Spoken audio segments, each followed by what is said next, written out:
All right, Trey, so got a couple stations set up here for you. Camera's rolling. Thank you again for helping me with these videos. Hope you're still learning a lot, but I appreciate you helping me with these. So, block practice versus random or variable practice. They're actually kind of three different things, but let's just say block practice versus variable practice, okay? Block practice is what you do probably most of the time, what probably all those people over there are doing as well.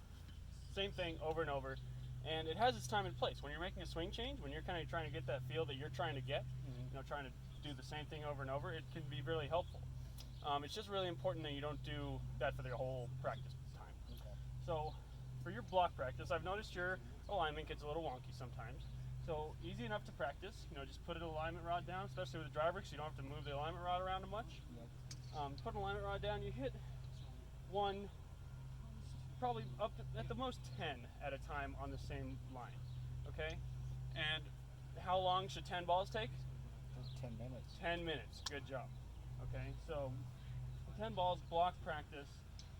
So we still got our spacing, we can do that on every one, but that's not really, doesn't have any variable.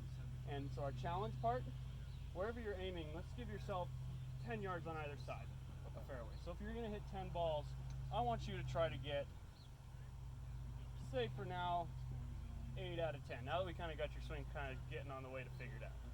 You can get 8 out of 10 inside the 20-yard range. You'll be pretty confident with this out on the course, right? Yep. Okay, so the next part is going to be variable practice. Okay, and one thing I've noticed is if you consciously control where you hit the ball in the club face, you get a lot better. If you kind of learn to control that, so I got 3 balls lined up here for you. Okay. And I want you to hit one off the toe, I want you to hit one off the heel, and I want you to hit one in the middle. Okay, you can do this all kinds of different ways. You can do it, let's do it actually this way. I want you to pick, you can say 3 different targets, you can say 3 different face angles, but as long it's 3 different things you're trying to do on all 3 balls, so variable, right? Just like we would on the course. And the more kind of different kind of ways you can swing the golf club, the easier and more consistent it's going to be, which doesn't make a whole lot of sense, I know. But if you kind of give your brain these boundaries and barriers of what toe feels like, what closed feels like, what open feels like, what high, low, whatever it is, changing it up on your brain and kind of helping yourself learn that way will make you a lot better, a lot faster. So 2 different kinds of practice. I want to make sure that you're doing both of these about half and half for each practice session for now. Okay.